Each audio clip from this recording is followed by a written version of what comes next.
Hey everybody, absolutely stunning news over here this week. We have a video version of this week's episode available on our Patreon, which is patreon.com/late night. Go over there, sign up at any tier, and you'll have access to it. Once again, that's patreon.com/late night. Now, enjoy the show.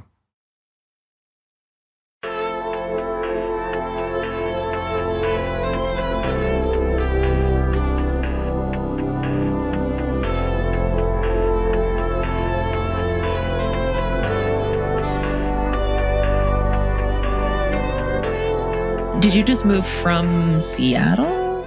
Yeah. I've been living in Seattle through pandemic times and have wanted to move away from Seattle for a bit now. What was it about Seattle that you wanted to not be a part of? I grew up there and I've lived there my whole life. Gotcha. And also just kind of the gradual decline of the concept of Seattle has kind of bummed me out over the years. Because I was growing up there, like I was a kid in the 80s and then, teenager in the 90s. And so like I've seen kind of like what peak Seattle is. And then I, became an adult and Seattle was no longer the place I wanted to like be an adult in that version of Seattle. Yeah. And, all of like the Amazon boom and all this stuff just kind of kept gradually transforming it away from what I knew and loved Seattle to be. So it's been kind of a sad place to live for me. Yeah. There's still, little bits here and there, like kind of speckled throughout the city, but it's kind of a hard thing to have grown up there and then see where it is today. What was like peak Seattle experience for you in the 90s when you think about like what the best moments for you there were? Mostly it was just kind of like existing around like the University of Washington, like when I was in high school, like, my nerdy background being, part of the anime club and all that stuff. And like, my friends and I would go to the UW campus and we'd go to like, anime viewings at like one of their like lecture halls. And so we'd go there and then hang around the Ave there in the University District and just like get food. And, there was like improv shows. Did you ever go to Jet City Improv? Oh, yeah. That was a lot of fun. And then they also did redub movie stuff where they would just mute the audio and then perform, completely new dialogue and stuff. It's always ridiculous. That's awesome. And yeah, like there's just a whole bunch of like really cute indie shops in that neighborhood. And then also going to college at Cornish, which is up on Broadway in the Capitol Hill neighborhood. I think Capitol Hill is one of the sort of surviving parts of like Seattle. It's still pushing against like gentrification a whole lot. So there's a lot of it that's kind of dying out to like, the apartment style where it's like retail on the first floor and then like 5 stories above it. It's literally everywhere in Capitol Hill now. And none of the retail spaces have been like filled. Like it's all just vacant retail at this point. Because they're so expensive. Yeah. They tore down all these businesses just to put up, apartments that there's nothing below. And it's sad. I'm curious, when you were hanging out at UW, they had this cool like radical 60s music scene, like the Pauline Oliveros kind of crowd. Were they still like around and doing stuff, or had that pretty much passed? Was they got Schechter, Robert Schechter? Is that name right? There's some trombonist who was part of their 60s vibe there. I forget their name too, but yeah, that was all like super present actually at like Cornish, because a lot of those, folks that were active in the 60s, were basically professors now at the school that I was learning music at. So it was really cool to kind of get stories, from that time and then like, learn from the lessons of, whatever it is they were doing and sort of, the more like the weirder side of sort of contemporary classical stuff. Yes. I love that. Like it wasn't quite hippie stuff, but it was like these classical music happenings, right, from the 60s where they were really trying weird shit, and it seemed like having a great time and also probably doing a lot of drugs. Definitely. Yeah, that's cool. So who did you have as a professor that was part of that? My name recollection is completely awful, so I would not be able to pull a name out of a hat right now. But it was an interesting thing because like I was learning a lot, but like the actual music that I wanted to write was so counter to like all of that. So it was definitely a sort of a struggle, to kind of keep my identity while also like learning as much as I could from what they had to offer. What was different about it? I mean, I came from basically just being raised on video game music and, sort of all this music that was, primarily from Japan, primarily inspired by, a lot of Japanese pop groups and electronic music and all this stuff. And so like all of this music that was interpreted through video game music, which was then, in the games that I was playing, there was a lot of sensibilities I feel like that were common with like more like Bach era music than like what they were teaching. Like my favorite classes were like my counterpoint classes, right? Where I was learning all of these sort of like basic fundamentals of old harmony, whereas they were sort of pushing more towards, a serial music, tone row kind of stuff with their compositions. And so I was very much fighting against that. I was like, I want to have catchy melodies. I want to have like, this pop sensibility to my music. So by the end of my 4 years there, I was kind of hanging out with the singer-songwriter crowd more so than like either the classical or jazz crowds there. There's definitely some crossover with the jazz crowd because they were a little bit more like sort of focused on just, the performative aspects of music and having a fun time with it, not necessarily thinking too hard about it. It's so interesting to me how that serial crowd, this is just what happens all the time, but they started out as, like the new wild, technique, whatever, in the 20s. And then by the 60s, it's like, ugh, this shit. This is what we have to do You're now. Still doing this? And it became like so entrenched that rebelling against that was like, oh, no, we want melodies. Like, actually, I like triads. They're nice. I want to enjoy listening to music and not just like sit there being like, oh. I'm appreciating. And like, I learned to appreciate that kind of music. It wasn't what I wanted to write. The most interesting experience about it for me was like looking at their notation, right? Yes. Especially if it was like the more inventive and weird the notation, like the more interesting it was to listen to, because you just kind of like puzzle through this like sheet of like, all of these directions that are, being conveyed to the performers, and they're interpreting that in their own way and making this performance out of it. And, it was fascinating. It wasn't what I wanted to do, but it was fascinating. To me, it always felt, with a couple counterexamples, of a bunch of people who were trying to drain all emotion out of music.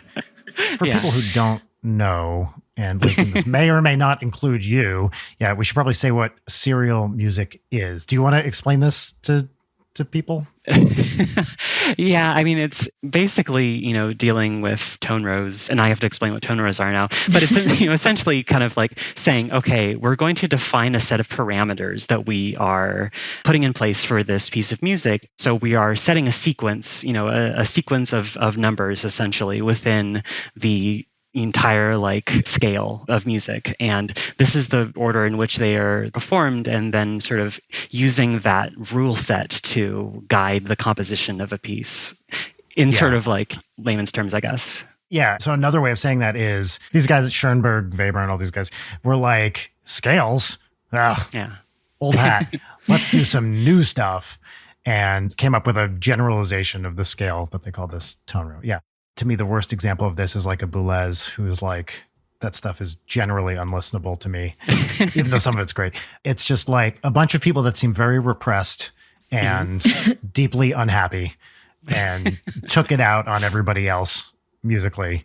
Although some of it is wonderful, and they're amazing pieces. There were a couple of artists, I feel like, are artists, stocking in pop sensibilities again. There are a couple of composers that we studied that I feel like they took their constraints of their teachers, the people that were studying with Schoenberg, and were able to kind of like bring more of a musicality and a sense of joy into their music, by kind of like almost using those constraints to break out of them in a way. And those were definitely the composers that I felt like the most attached to in studying all of that, where you took these rules that, were passed down to you and you did something interesting with them, and like something that like evokes something in me. And like, that's a really cool thing.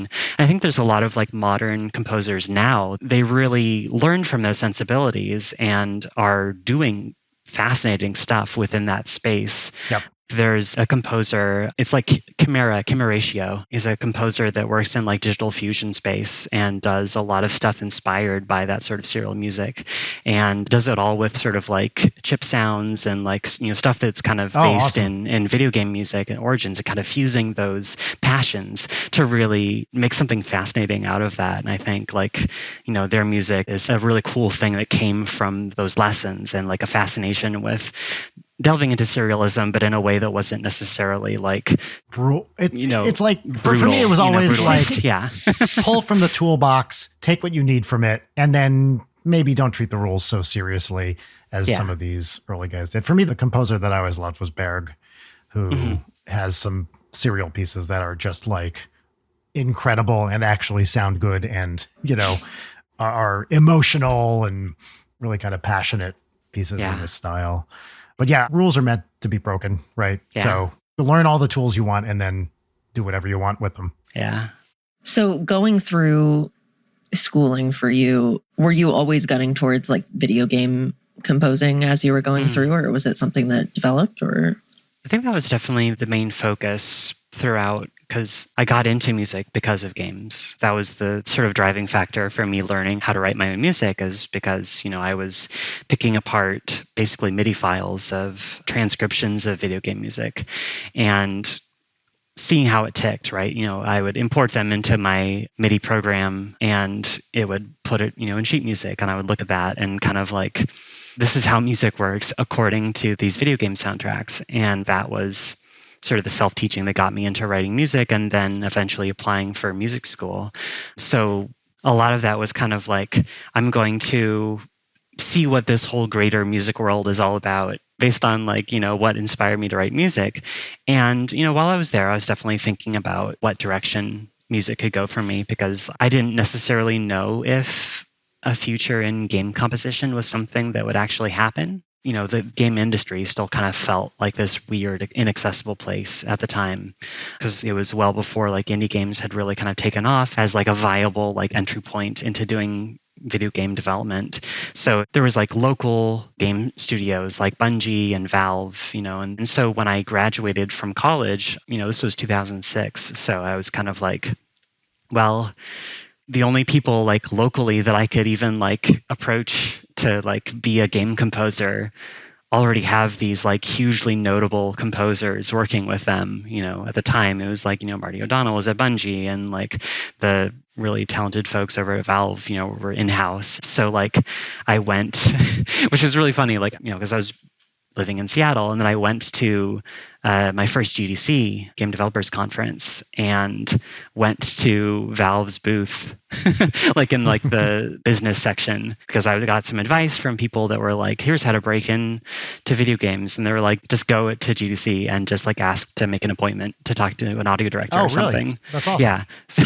So I went to Valve and I was like, hey, can I make an appointment? I have demo CDs, all this stuff. And this was before I knew like anything at all. I was so like bright-eyed and bushy-tailed and just like, hey, Valve. And they were so busy. I didn't make an appointment. Like all that really happened from like my first GDC trip was meeting other game composers who also were trying to make it, and that was my experience of like meeting these people that were like really, really passionate and like gearing the output they wrote towards all of the potential like huge AAA studios that could potentially hire them. But then also like mobile stuff was starting to come up at that time, like Facebook games were starting to get more popular.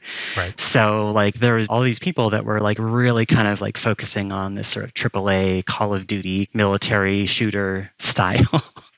And so like I thought that's what I had to do. I had to take all of the style of music that I loved writing and kind of filter it down into something that I really didn't know if I wanted to do. So yeah, it was an interesting experience going into college with this, sort of drive to write video game music and make really good video game music inspired by the people that, I grew up with listening to. And then coming out the other end and like thrust into this world of Western development where I was like, I don't know if this is the place for me. I don't know if this is where I actually fit. So it was a lot of soul searching, of trying to figure out what I was going to do with the music that I love to write.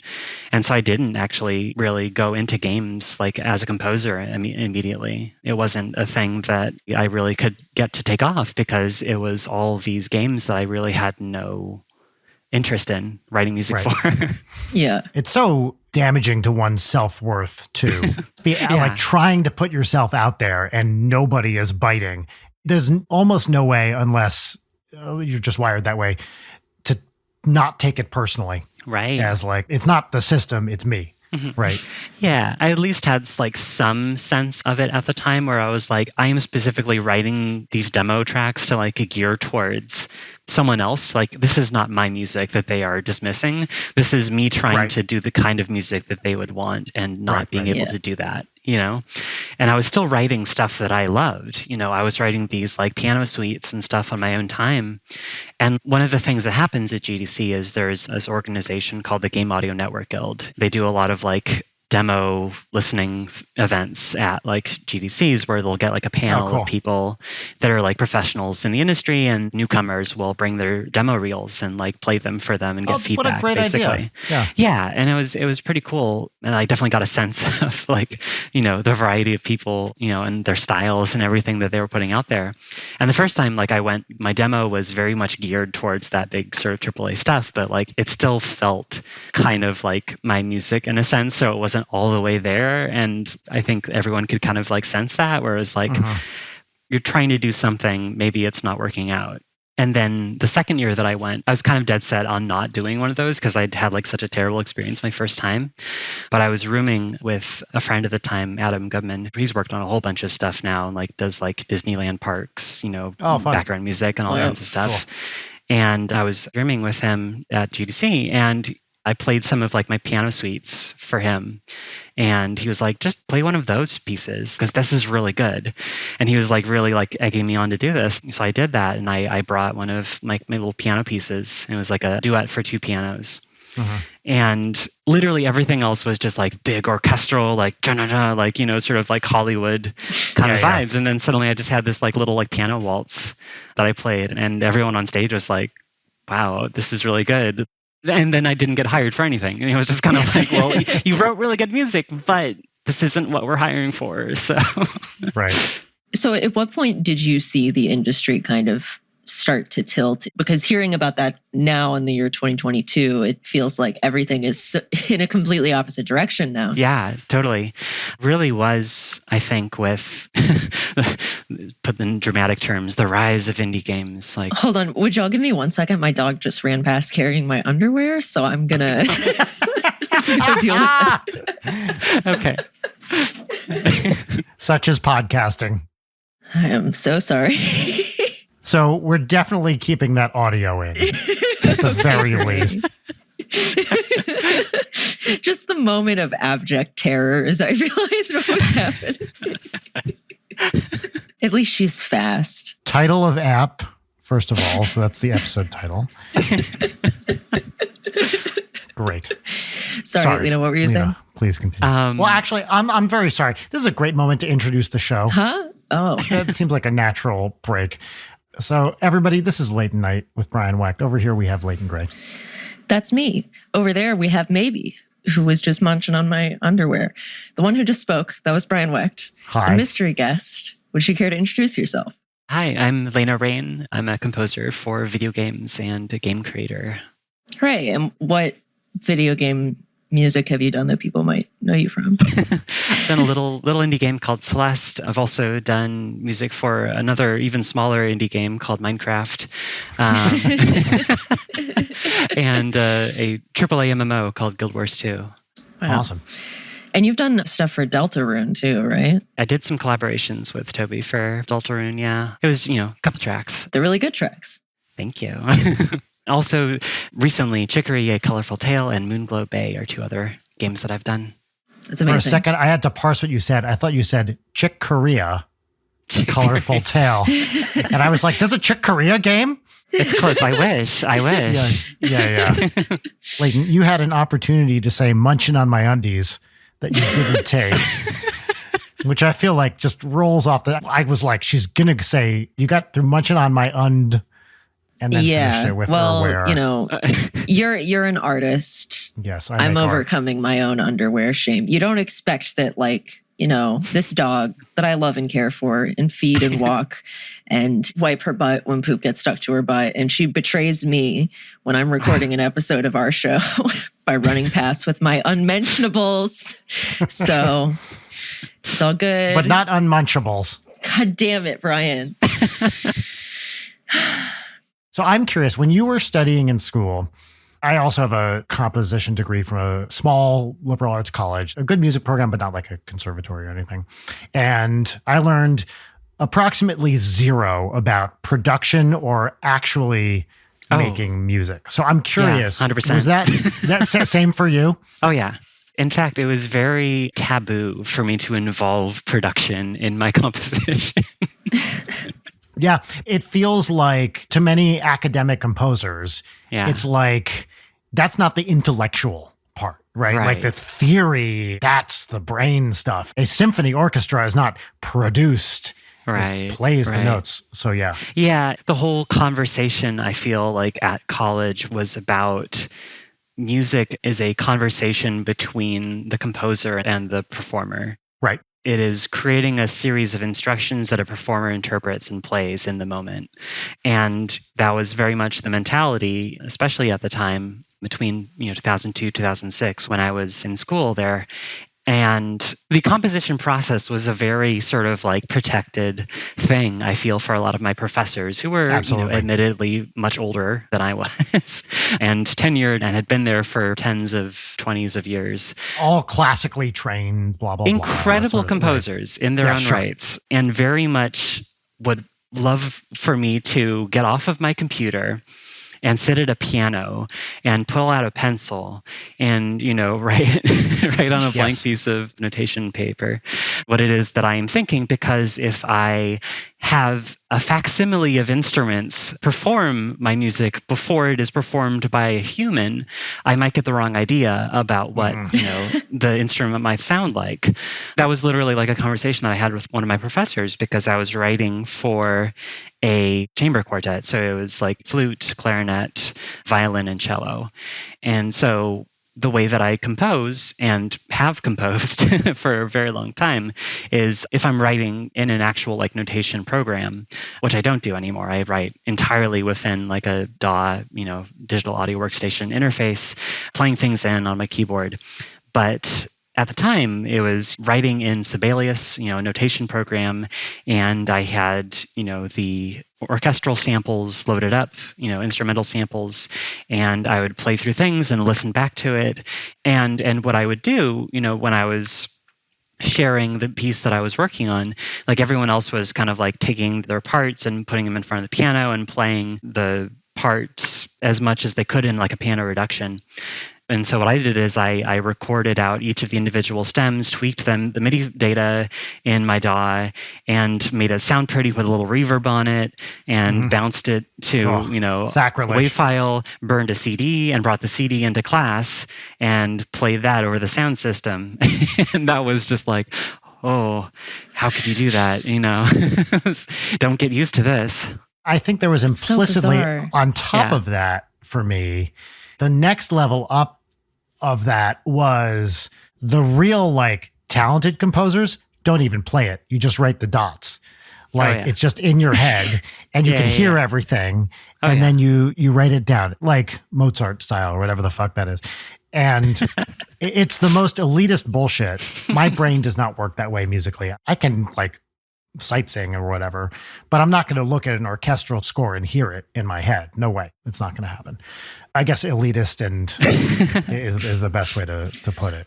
Seems very like anti-fun. Yes. You're not allowed to enjoy the music. How dare you? It's very much a mindset of like the art is this very specific technique that is protected. And if we want to be real about it, it is the white supremacist lineage of music theory that has been taught and passed down through the ages. And literally, it is the white culture of music creating. And like any other part of the world that is not Western, classical music, they're just making music. They're playing it. They're, engaging with it. They're, doing the sounds there's lots of different in real ways, time. yes. Yeah, there's so many ways of composing music. And so like when you're going to school to study Western classical music, like you are specifically going there to study this one lineage that has been held up as the sort of epitome, the one true yes composition technique.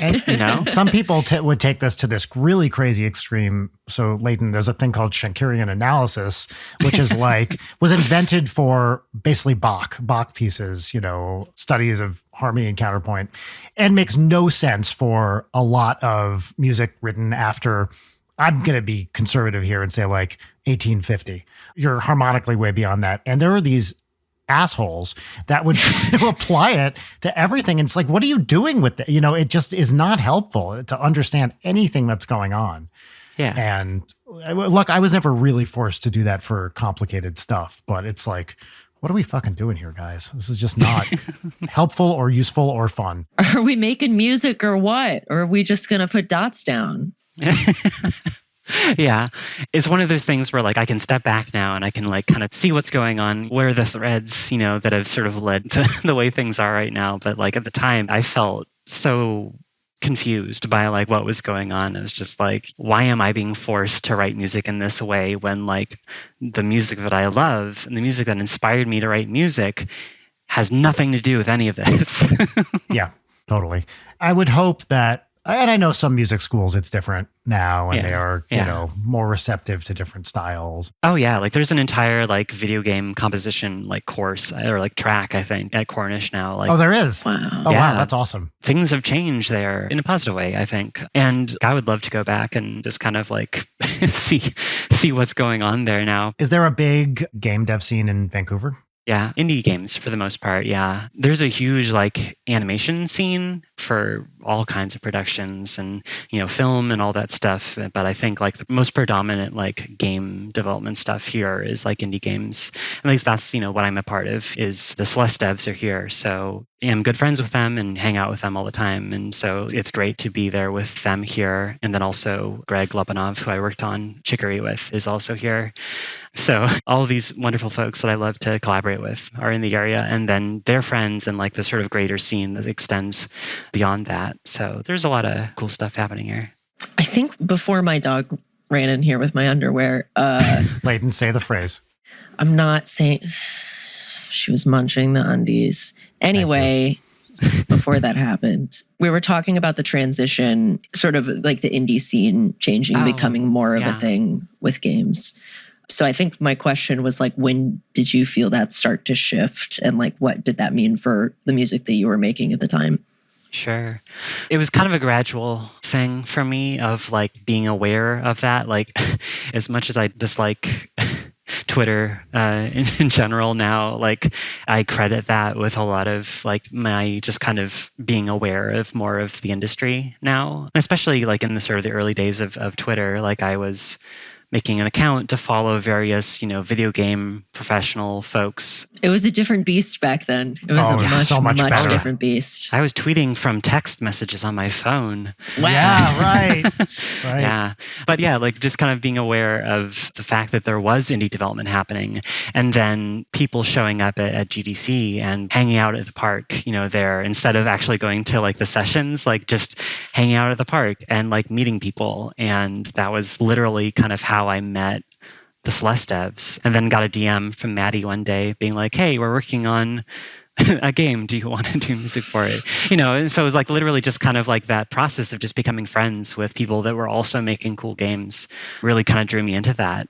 It's those GDC park friendships. Like that's the best part of the whole thing. It's such a cliche, but it is also so true that just like get to know people, hang out, quote unquote network, which is my least favorite word. But literally like the best form of networking is just making friends. That's right. Yeah. And basically it was that. And then also I took honestly kind of giving up a little bit for me to get into like the space to write the music I wanted to write. 100%. Because like the music of Celeste would not exist if I hadn't given up on trying to pursue video games as a career. And I started just writing music for myself. Yep. And I just wrote my own solo albums. And I put a solo EP out there called Singularity. And it was just this really just emotional giant synth exploration kind of thing. And it was me. This was music that was not filtered through trying to be a video game. It was not filtered through trying to be, a classical composer. It was not any of these things that was just like me trying to put on a mask or score something else. It was just like, this is me in a music form. And putting myself out there like that, I think, that was what got me some initial attention, especially of the Celeste devs, to be like, oh, this resonates with me and what we're trying to create here. So, let's put this composer in our game.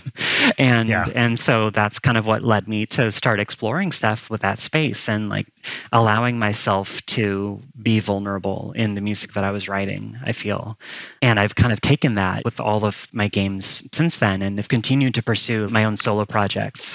Because I feel through those solo works, like I am exploring what I want to do, as a composer. Yep. And if I was just doing back-to-back, wall-to-wall composition for games and other people's projects, I would just start to filter down into what other people want of me rather than what I want to introduce into projects. And so that's why I feel like I enjoy this pattern of kind of like doing something solo, working on someone else's project, being part of the team, doing my own solo thing. It just all kind of like is this symbiotic relationship of discovering more about my music and myself and then bringing that into whatever my next project is. Yeah, and I think that vulnerability and like distinct identity is part of why the Celeste soundtrack is so great. Like it just fits so well, and you did a great job. I know that you did a great job, but you did a fucking wonderful job. Yes, absolutely. Thank you. Also, I see a sweet little critter behind you. I was going to ask, yes, what's happening in the background here? Oh, down over there, that's Bobbin. That's Hi, Bob. Our wonderful little cat here, and she's feeling the breeze. We've got a little bit of a cross breeze going, so she loves to just kind of hang out and have her fur blown back by the wind. It's a new experience for her because when we were living in Seattle, like it was, very closed off. We had air conditioning and all this stuff, so it was kind of like a little darker and not as much natural light and air and stuff. And so now she's like, the outside world is wonderful, and I'm feeling the breeze, and it's great. When you first started out making music and going through MIDI files, like you were saying, what was your first like program or DAW that you were doing that with? It was a program called Noteworthy Composer. And it was this like freeware, shareware. If it was shareware, I never registered it. Program. As is the way. As is the way. And yeah, it was just this really nice lightweight program where you could import and export MIDI files, and then it would show up track by track, basically like sheet music. So you'd click in notes onto the staff and play back whatever general MIDI instrument you had hooked up. I had a Yamaha synth that was sort of a general MIDI synth, Yamaha PSR 530, 5 something, because I was writing with like general MIDI on my computer. Like I had like a Sound Blaster card. Oh, you Sound Blaster. Yeah. Ooh. It was fine. I mean, it wasn't like the best quality, but then my dad is also a musician, composer. He bought me a really nice synth. And so I hooked it up, and like that also became my speakers because I played everything back from like the speakers on the synth. Yep. It was like one of those performance models where you could, bring it to a show or whatever. So yeah, like I would just compose everything and play everything back through that synth. And that was like my world of music for a while, was just MIDI files. And vgmusic.net, I think, is the website. There's a vgmusic.com. Yeah. Yes. Oh, old school site. Love it. Yeah. The Video Game Music Archive. This is where I found everything. God. It's still active. Like people are still making MIDI files of video game amazing. music. Did anyone make any MIDI files of Celeste? No. Just leads to OC Remix. That like full circle though would be amazing. That would be really fun. But yeah, no, I actually contributed a couple of MIDI files that are on that site. I did some like Ocarina of Time MIDIs. I did one for like the Windmill Hut, one for the Gibora Gibora's theme. It was great. And so like I downloaded lots of MIDIs, analyzed a lot of game tracks, and wrote my original stuff. Were the MIDI files generally pretty accurate? like, or were they of varying quality? Yeah. Sometimes it's like trying to be a like one-to-one transcription. Sometimes it's not quite right, like the chords are off. And sometimes the instrumentation is a little weird. They use the wrong, like what I would consider the wrong like MIDI instrument for what they're trying to replicate. The next step, beyond that, of course, is like getting actual sound fonts and like getting the ROM files from the game and like importing all the music tracks there. And that's a whole nother can of worms that is really fun to get into. Where you're just going directly into all of your favorite Super Nintendo games and finding the actual instruments and then writing stuff with them. It drives me nuts and also makes me feel like a monster when I hear poorly transcribed music. Oh, yeah. Because I'm like, how could you think this is the same thing? Like originally, like back in the day, like, still learning. So that's what I have to keep telling myself is these are literal children doing this. So it's a learning experience. It's treated as part of the process. But at the same time, I'm like, that's not that chord. What are you doing? Come on. A bad MIDI, for me at least, is just so deeply nostalgic of like, I'm coding my little website and I'm 8 years old and I'm going to get the Mortal Kombat theme MIDI. 100%. It's great. That energy I feel still lives on. There's YouTube channels where people do like piano transcriptions of things. And it's like, here's how to play this song on the piano. And it's not quite right. Yep. But it has the little like chart and like the notes that come down, and you're like, if you play this like a rhythm game, you will kind of be playing this piece of music. And so like there's some really sweet people out there that transcribe like everything. Everything, yes. Everything. And so like it gets uploaded and it's like, that's great. It's not right, but it's great. Yep. Love the energy, love the enthusiasm. The next one you do is going to be better. You're going to grow from this. It makes you a better musician to listen to it, figure out what's wrong, and then fix it, right? So it's all part of the process to me, because it's like, wait, that doesn't sound quite right. And sometimes, of course, it's like, oh no, I was like totally wrong about what I thought this was. Mm-hmm. And the transcription's right, and my ear was just like, I was just hearing it weird or something, Right. It goes both ways. So you started with that setup. In the present day, what does your like setup DAW workflow synth involvement look like? I've got Ableton Live is sort of my main workstation that I've got going. I work a lot with, like, I don't really use Ableton in the way that it was intended to be used. Like, it was kind of made for electronic music producers and like doing lots of loops and all kinds of stuff. I do everything in arrangement view, so I'm through composing stuff. Like I'm not looping anything unless I need to. But, what I really love about it is its ability to do like beat map stuff of just like taking, samples and then, mapping those to like whatever tempo changes you're doing. So like I do lots of, for like my percussion parts, I do a lot of like combination of like sample loops and also like my own like live percussion stuff that I'll play in. So I love mixing that because I feel like there's just like a certain texture that you get with a drum loop that like you can't get with just playing in your own MIDI data. And then combining the two is like perfect because then you can just like really fine tune exactly where you want, all the different like little details. Are you a splice person at all? Sometimes I'll chop and screw some stuff. But I still need to kind of write for instruments, for the most part, whether it's like, a synth or whatever it is. Yeah. Like I have a hard time like piecing together like instrumental samples. Sure. Because like I need to control the entire like chord structure, right? Absolutely. If I'm dealing with like a trumpet line or something. I've done this before. Like I actually did something for Minecraft that had like a combination of trumpet synths and live trumpet samples.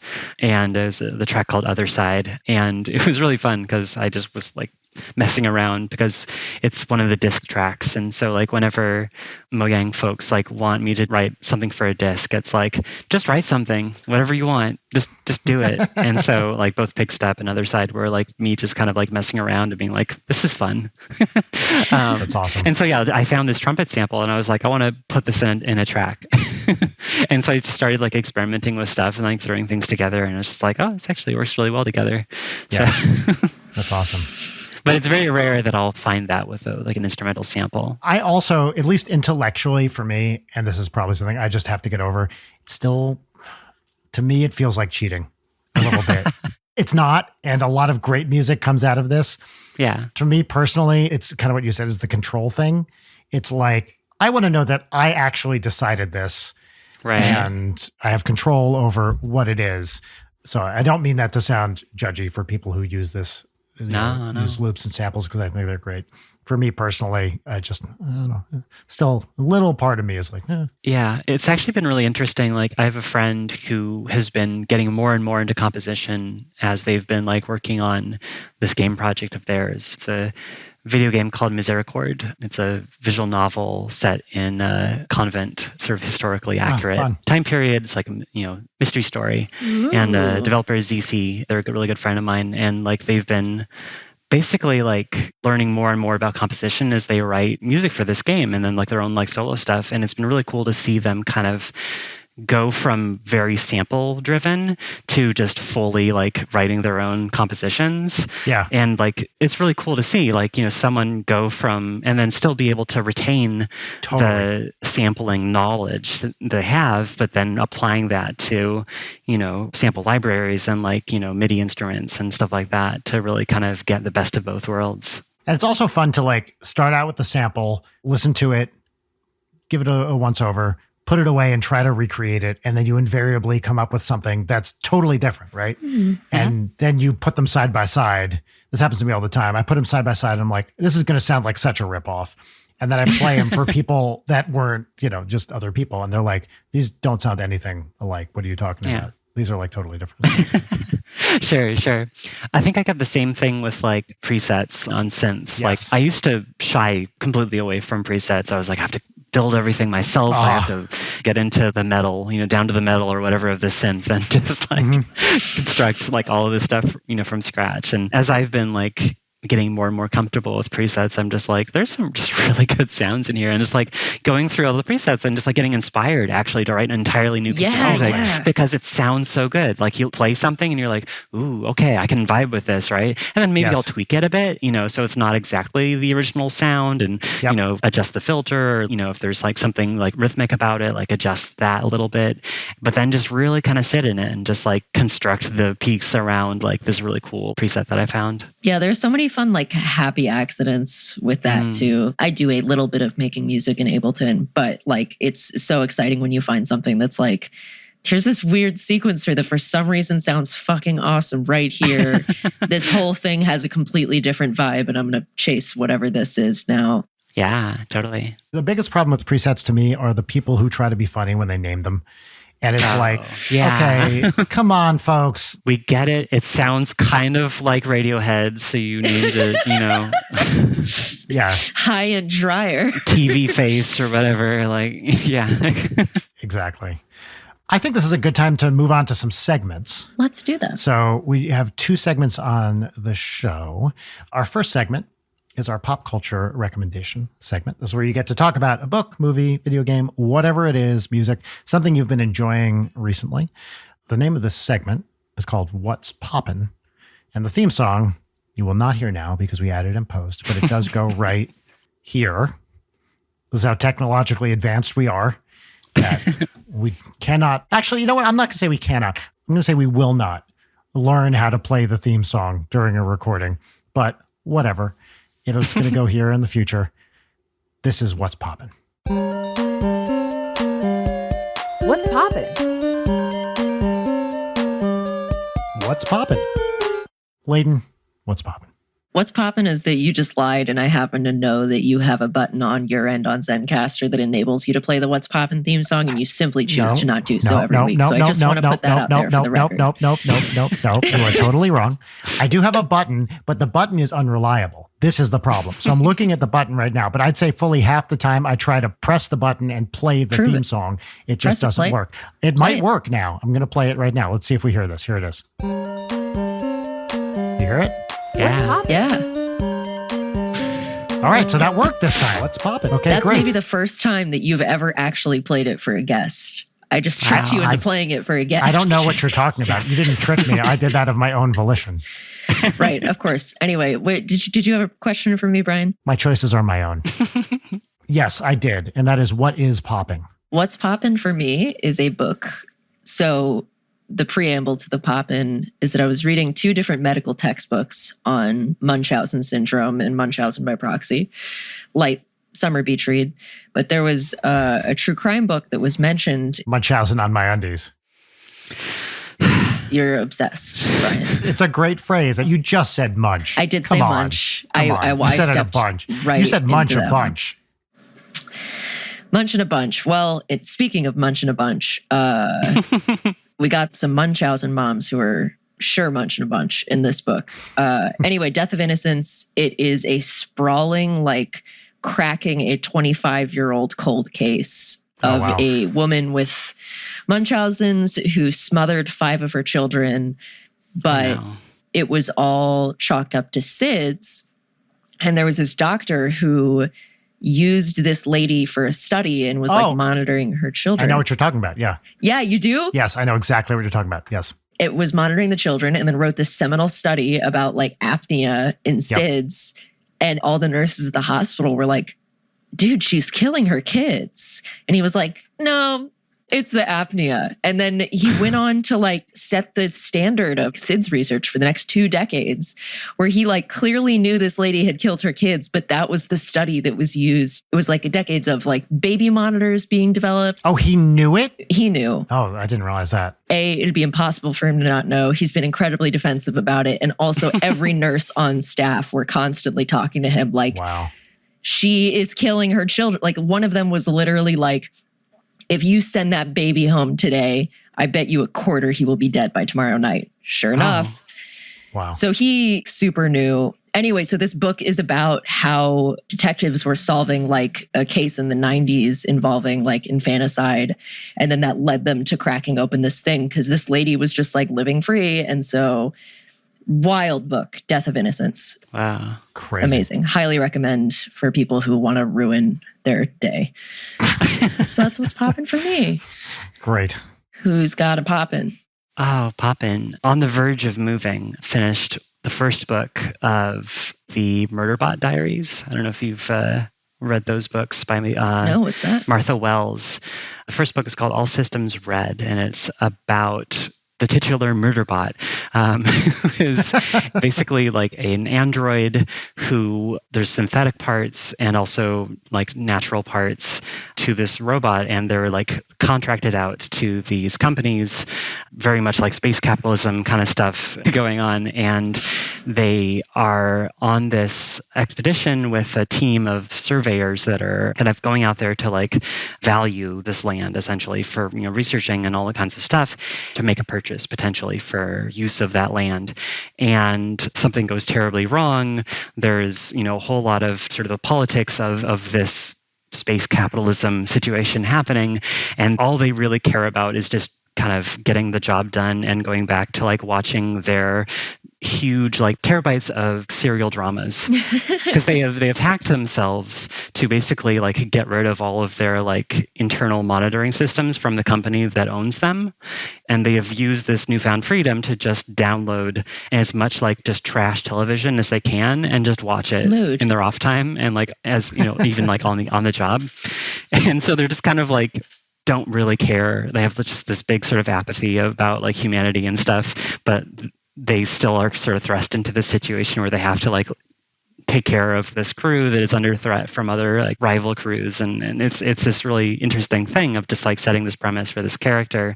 And then the rest of, you know, the books in the series kind of go into them kind of like trying to find out more about like, you know, what happened. There was an incident where they were sort of decommissioned for a time and then led to them to like hack themselves. So yeah, it's just like a really interesting thing because earlier this year I played a game, Citizen Sleeper, which is fantastic, incredible, like just narrative RPG in that same kind of space capitalism kind of setting of just like everything kind of sucks, but everyone is kind of like pulling together to like form community. And so like I just got really inspired to like go out and find like other media that was kind of in a similar vein. And I also played Disco Elysium for the first time at the start of the year. Oh, wow. Yeah. So just on this bent of just like world building and like interesting character studies within like the sci-fi kind of frame. I want to find like the weird like outliers in sci-fi that are kind of like trying to do things that are a bit more like exploring senses, you know, of humanity, you know, and like people pulling together in like what most sci-fi tends to be, which is just sort of like this hellscape of capitalism gone completely like wrong. Yeah. Which, we're in the process of doing. Yeah.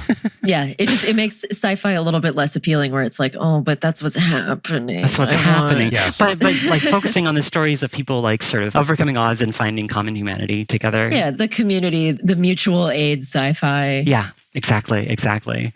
And yeah, that's just kind of like feeling my creativity and then also trying to find hope in all of that kind of like those stories. Nothing like some nice humanistic sci-fi to make you just be like, I'm going to do synth beeps right now. Like it gets you in the mood. Yeah, exactly. Brian, Yes. what's poppin'? What's popping for me this week is also a book, 3 books. I don't know if that's ever happened in a What's Poppin' on the show before. Hooray. The book for me is called The Secret Life of the Modern House by Dominic Bradbury. It's, I think, from last year, so it's an architecture book. And this author just goes through architecture from the late 19th century through the present day and groups it into various artistic movements. And it's basically like arts and crafts. Okay, here are 6 houses built during this style. Here's why each one is interesting and important. And it's essentially just a list of awesome houses. I mean, the book, it's not like a coffee table book. It's like a book. And I love cool architecture. LA is actually an awesome place to be for cool residential architecture. So this is all residential stuff because there are a lot of interesting architects, especially in the 20th century that, were doing stuff like here. So I'm learning a lot about the various movements and architects. And some of these houses are even local, so you can like drive to see them because Southern California was a popular place to build, especially for like the modernist kind of mid-century stuff, build houses. So it's a fun and very easy read. Like each house gets a couple of pages tops. So it's very modular and easy to just be like, here's a cool house. Okay, great. Oh, actually, I want to go look up more pictures of it. Can I see the interior? Can I see the exterior? What else did this architect do? I'm learning a lot also about the movement to make residential architecture kind of the central thing for a lot of architects, which it hadn't been before mid 19th century or so. Are there any movements that you didn't know as much about or like surprised to find out are a thing? Kind of all of them to some extent. Like I'm a hobbyist with this stuff. I'll tell you about one architect who was active in the 30s. I guess you would call him a modernist, but I'm not 100% sure. This guy, I guess, Richard Neutra, he's Austrian. There are tons of Neutra homes in Silver Lake. And in fact, there's a Neutra museum right across from Silver Lake Coffee here. There's a Neutra place with like 3 Neutra homes. This Austrian guy moved out here and does all sorts of cool, like pretty boxy looking things. But these are homes that people still live in that were built from like the 30s through the 50s or something like that. I discovered his work very recently, actually. And then a couple of his houses are in this book too, I think. And it's amazing. You can just like, I'm going to drive to see the Neutra houses. Okay, here we are. It's in Silver Lake and there's a whole row of them. Wow. That was a discovery for me, is his work.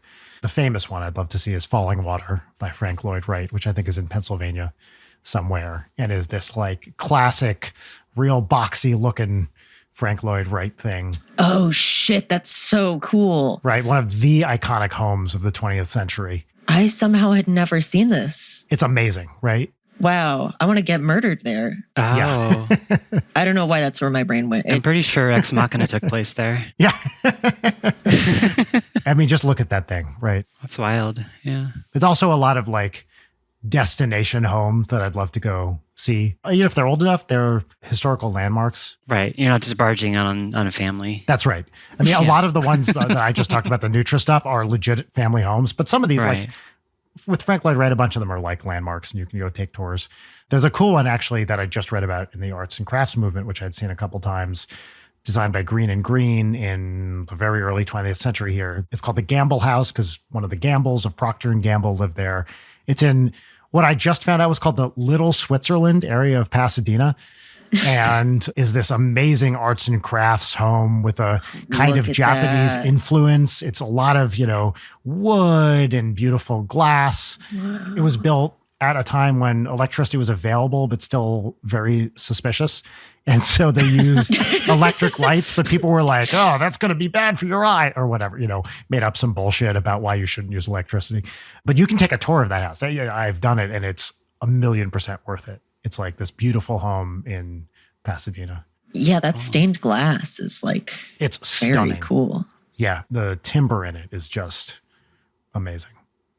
So wow. When you have a book that's full of cool homes, they're all great. Like everyone is like, holy shit, what? Yeah, if you find any super cool ones, shoot them my way. I will. What's the one I just read about? Castle Drogo in England, the last castle built in England, a 20th century castle. Whoa, look at it. Yeah, it's this weird, like boxy 20th century castle. Yeah, it's like a brutalist castle. Right. It's so weird. Yeah. All right. Well, brutalist castles are what's poppin'. Yep. Now it is time for our final segment, which is 3 parts gratitude exercise and 1 part petty grousing. And the theme song for the segment, which is called Peaches and Lemons, goes right here. This one I actually don't have on my soundboard. Okay. Yeah. Peaches and lemons. Peaches and lemons. All right. Cool. Yay. That was the theme song. We're each going to start with a lemon, which is a thing that is a minor bummer, annoyance, little irritating thing that has happened. So I can start this one off. Okay. I went to see the Comedy Bang Bang live show in Los Angeles. Wow. This past Sunday. It's a popular comedy podcast with many comedians I like. And it turns out the show, which was at the beautiful theater at the Ace Hotel, amazing, amazing theater here in town. It was not just the Comedy Bang Bang podcast. It had 3 quote unquote opening acts, which were other podcasts like on their network. And the 3 openers were an hour each. And the main show was probably 2 hours. And there were no in and out privileges. So I went to this with my sister, who also likes this podcast and happened to be visiting in town. Also, the doors were half an hour after they said they would be, which is always annoying to me. Oh, that sucks. So we get there and it's like, oh, we're going to go see one of the openers, like then go get dinner and then come back. And we get, and they're like, yeah, you can't leave this place and then come back.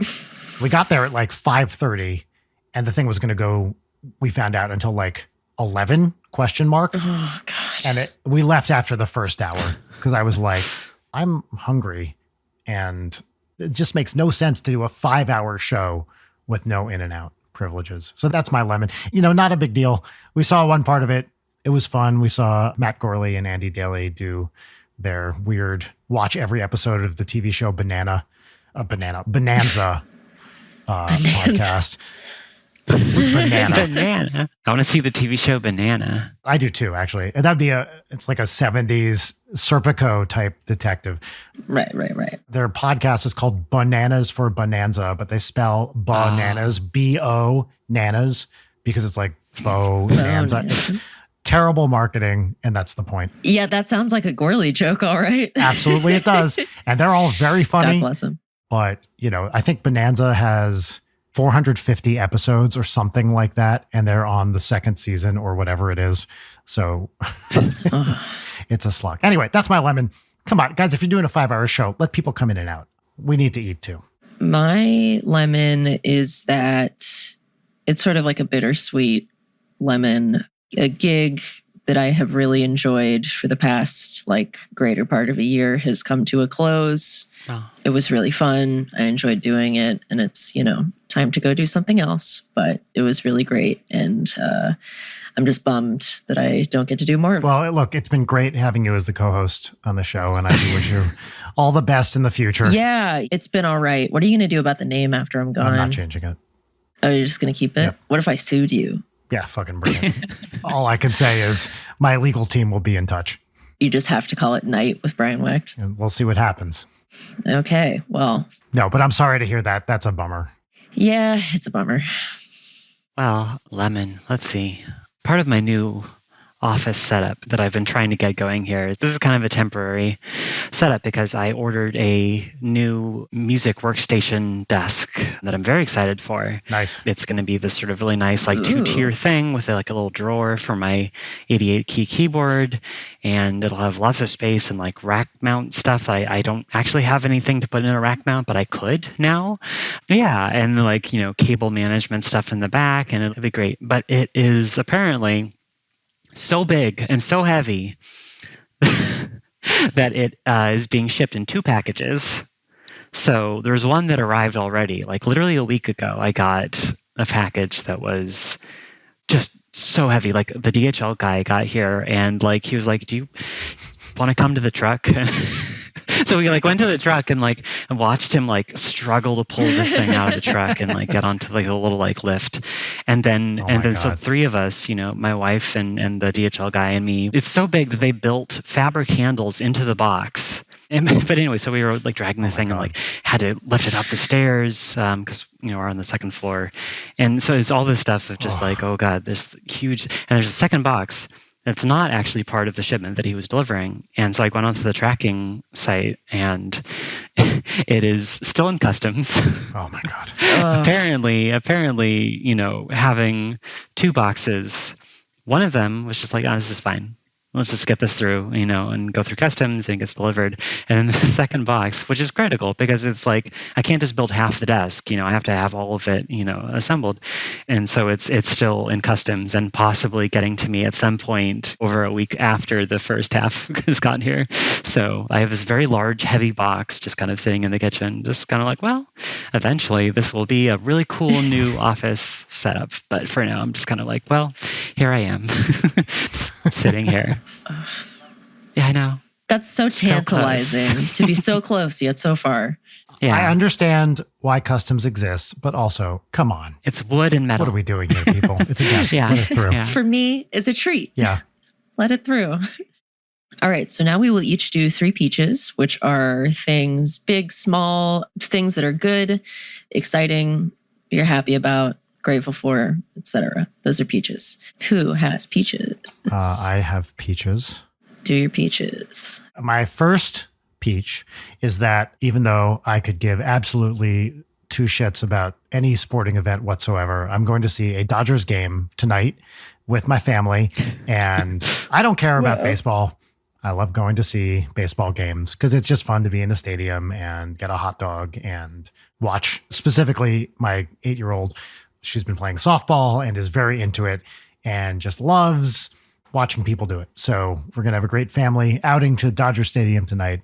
And it's a great, great classic baseball stadium. And we'll get a hot dog and ice cream in a hat and my kid will be thrilled. So that's going to be fun. That's peach number 1. Peach number 2 is also kid related, as many of my peaches are. We're in this little gap between the end of summer camp and the beginning of school here for a couple weeks. And so I took Audrey, my daughter, to the California Science Center in LA, which I didn't realize is free for one thing, and also has a space shuttle, the real space shuttle that went into space and then came back because that's what they do. It is there, the Endeavor. I mean, there are many space shuttles. This is one of them.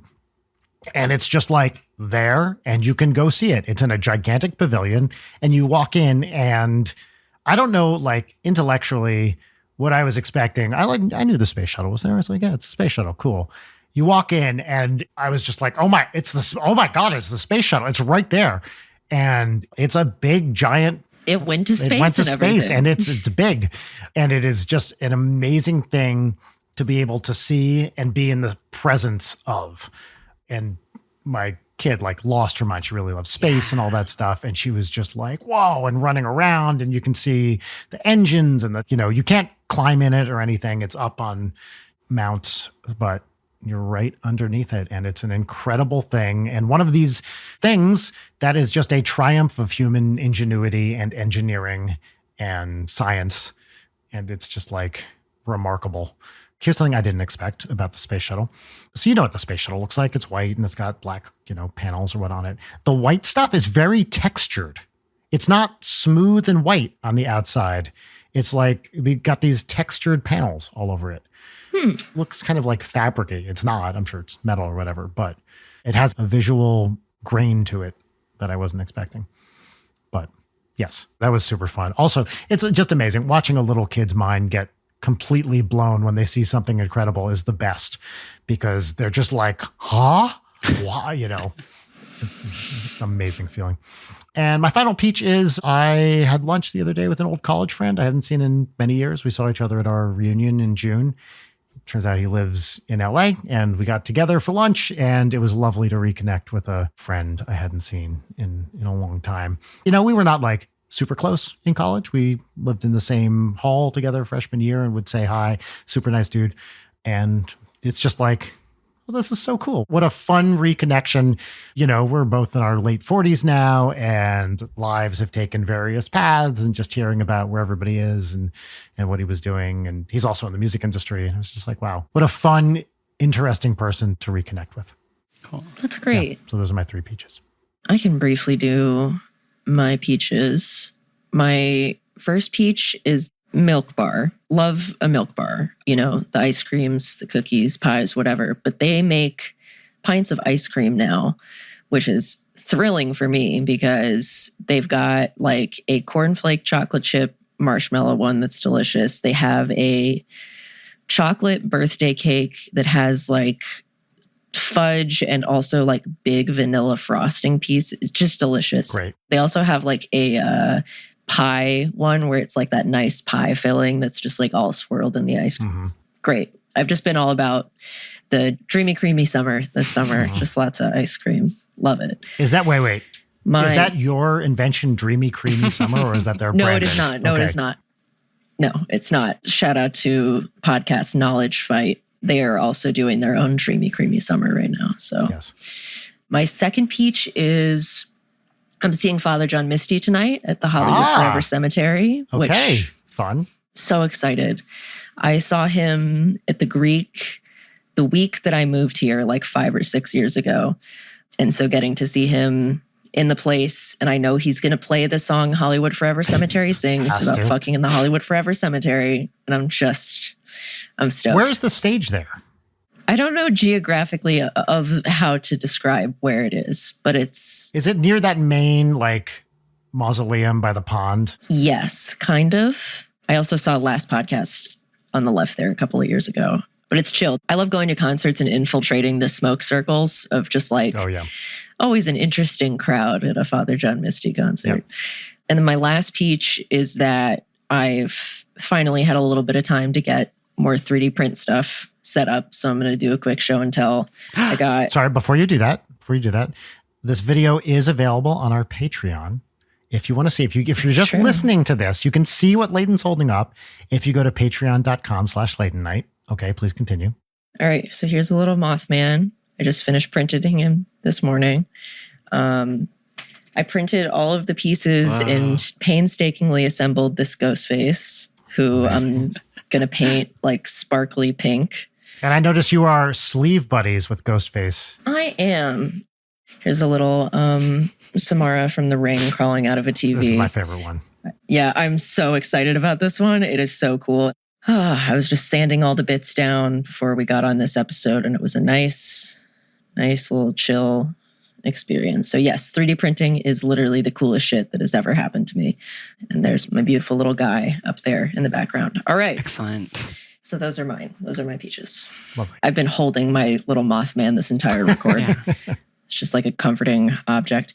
Anyway. Peaches. Please, peaches. Well, I've been talking about it this entire time, but one of the peaches of living here now is living in a walkable neighborhood is fantastic. Oh, yeah. We've been just kind of going out and going to various, places. There's an ice cream place nearby. They do, some sorbets, so I can have them. I am lactose free. So I thrive off of the various like vegan ice creams that are out there. Same. This place is not a vegan ice cream place, but there's some good sorbets and they have a vegan vanilla, so I can sort of do a little creamsicle kind of thing going on. And there's a bunch of really nice, restaurants. We're back in Canada, so there's Canadian A&W, just like a guilty pleasure of just really good fast food burger, but it's really good. I like the burgers and just kind of the giant frosty mugs of root beer. So yeah, it's just really pleasant to be here. And the other one is a book that I just started reading that I actually have here. It's a manga that just got an English localization. It's been around for a while, but it's a manga called Yokohama Kaidashi Kiko by Hitoshi Ashinano. Oh, cool. I read the first couple of chapters. I just kind of keeping it on my desk, just kind of paw through it, when I can. And it's this really cool story of just an android, a common theme here, an android sort of at the end of the world who runs a coffee shop. And the world is kind of apocalyptic. Everyone kind of knows that the world is ending in this sort of ecological sort of way. And so she's this robot that will live on past humanity, but is keeping this coffee shop going. And so she has her regulars and, some other people that come by the coffee shop. So it's just this really kind of interesting exploration of what society is like in the sort of end times and what the perspective of someone who is, living beyond humanity is with all of this situation going on. But yeah, I'm very much looking forward to reading more of it. Cool. I guess the other peach is one of my solo projects that I've been working on is a game project that is very ambiguous still, in what I want it to be. But I spent some time brainstorming where I actually want it to go this week and kind of visualized the very end of it in a way that I was just kind of okay, I got it. I know where I want to go thematically, tonally with this story. So I have a direction to go in, which got me really excited to just kind of spend more of my free time on that once I can. Love it. That's amazing. Awesome. Congratulations. Yeah. Thank you. Lena, thank you so much for being here today. It was really fun to talk to you. Thank you for having me. I always love we can get in depth about music and stuff and hear. Yeah, I was not expecting such an in-depth music conversation, but I appreciate your knowledge and experience to talk about that kind of stuff. Yeah, yours too. Yeah, I figured this would be a very good duo of people, just a couple of music nerds. Yeah. We've had a lot of people request you come on the show as well, and it's just great to see you again. Yeah. If people want to check out your music, what you're working on, where can they find you online? I am tweeting probably not too much, but a bit over at Kuraine, Kuraine. That is my Twitter handle. If you want to see a list of every project that I've contributed to, it's at lena.fyi. That is the website. And all of my music that I sell myself is over at radicaldreamland.bandcamp.com. And that's where my music lives. You can buy it. You can listen to it. All right. I'm following you right now. Boom. There we go. Hell yeah. Well, folks, go buy it. Go listen to it. Play Celeste. Yeah. Hug your dogs. Don't leave your underwear in places that your dog could feasibly get them. Anything in that dog's mouth right now? No? Yep. Undie free. Great. Undie free. All right. Since 93. Thanks for listening, folks. See ya next time. Bye, everybody. Bye. Bye. Leighton Night is produced by Brian Wecht, Leighton Gray, and Jarek Centeno. Follow us on Twitter at Leighton Night, on Instagram at Leighton_Night, or email us at leightonnight@gmail.com.